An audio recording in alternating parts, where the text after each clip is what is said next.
ضرر. كاين اللي كيعتبر بان هذاك اللباس ديال المراه فيه الاستفزاز، لا، والاستفزاز يشكل ضررا. لا هذا في تقدير، هذه مغالطه. لا، هذا مغالطه وهذا غير صحيح نهائيا، لان حيت هذه مساله تقديريه. لا الا مشينا في هذا المنطق راه كل واحد وشنو كيستفزو.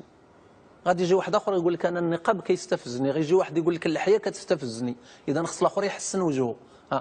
الا غادي نتبعوا الاستفزاز ديال الاشخاص حسب المزاج ديالهم، فهنا غادي يولي كل واحد خصو يخضع للوصايه الاخر. لا، حنا كنتكلموا على الضرر، الاضرار، بحال المثال اللي عطيت ديال التدخين الذي يضر. بحال مثلا الانسان باغي يسمع الموسيقى، هذا حق ديالو، ولكن الا زاد ليها لواحد الدرجه اللي تولي العماره كلها كتهز، راه غيجيو الناس كيدقوا عليه لانه تجاوز المستوى ديال الحريه ديالو في التمتع بالموسيقى. هذا هو الضرر اللي كنقصدو. اما حريه اللباس فهي مضمونه في المرجعيه ديال حقوق الانسان، وتعتبر من الممارسات الصميمه ديال حريه الاختيار والحريه الفرديه، وما عندش الحق شي واحد انه يفرض الذوق ديالو الخاص على الناس ويوريهم كيفاش غادي يلبسوا. حنا كنتكلموا هنا على الثوابت. لا، في الثوابت غادي نعطيك. كنا في السبعينات كان الميني جيب منتشر في المغرب كله. انا كبرت في المدينه، الميني جيب كان كيتلبس في الستينات والسبعينات، ما كان حتى واحد كيقول حتى حاجه. دابا اليوم راه ما بقاش الميني جيب.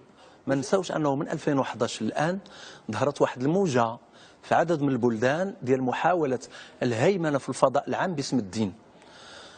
مثلا صعود الاخوان في مصر جعل ان بعض الناس بغاو يتعسفوا على النساء اكثر، وبغاو يضربوا الفن، وبغاو يضربوا الانتاج الفني ديال مصر، وبغاو يضربوا واحد العدد ديال المكتسبات، لدرجه ان البعض فيهم وصل لواحد المقترحات حمقاء وخرقاء، بحيث ان البعض اعلن انه خصنا نردوا ما ملكت ايمانكم، نردوا السوق ديال اللي تشرى فيها النساء وكذا. السياق المغربي مختلف دكتور. لا، غير بلاتي انا جايك للمغرب. في تونس بمجرد ما وقعت الثوره خرجوا ناس باسم الدين كيضربوا النساء في الشارع، ووصلوا لحد انهم زولوا الرايه ديال تونس وعملوا في بلاصتها درابو اخر. وهذا نظرا لسوء فهم معنى الحريه. بكثره الاستبداد والتضييق على الحريات اللي دازوا فيه الناس ما ترباوش على الحريه، ترباو على الاستبداد. ولهذا بمجرد ما كيحسوا بواحد شويه ديال الحريه كيعتبروا ان خصهم يفرضوا نفوسهم على الاخرين ويضيقوا على الاخرين. تفهمات الحريه تفهمات نوعا ما محرفه. في المغرب كيعيش هذه الموجات هذه في العالم، فهو ماشي بلد مغلق على نفسه، راه كيتاثر، كاين تاثير وتاثر. كاين تيار في البلاد عندنا اللي اعتقد انه هذا الوقت باش يزيد يبان اكثر ويصعد اكثر في الخطاب ديال التشدد. هذا ماشي تسييس دكتور. لا، بطبيعه الحال هو تسييس. هو تسييس المساله. لا، هو تسييس، ولكن الخطير فيه هو انه تسييس باغي يعتمد الغوغائيه.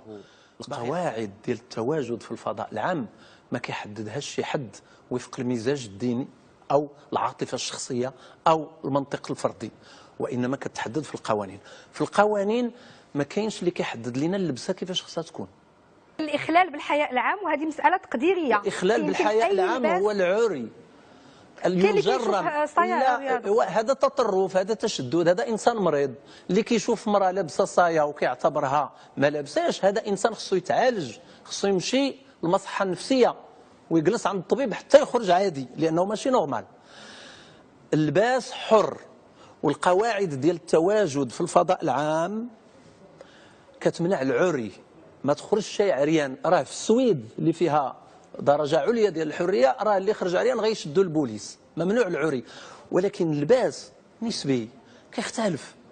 الى واحد الانسان عنده قناعات دينيه ديال هل اللباس كيفاش خصو يكون كيطبقوا في حياته وينبغي ان يحترم، ولكن ما عندوش الحق يسعى انه يفرض هذاك التصور وهذاك الفهم اللي فاهم به هو الدين يفهموا على الجميع. لان منين غنوليو في دوله اللي باغا تفرض ضوابط ديال اللباس على الجميع، خصنا نعرفوا راه ولينا في حبس كبير، وخص الناس يسعوا للتحرر بحال السعوديه، بحال ايران، بحال السودان. هادو راه ماشي بلدان، هذه ماشي دول، هادو راه حباسات، حبس كبير كيعيشوا فيه الناس وكينتظروا وقتاش غادي ينعتقوا.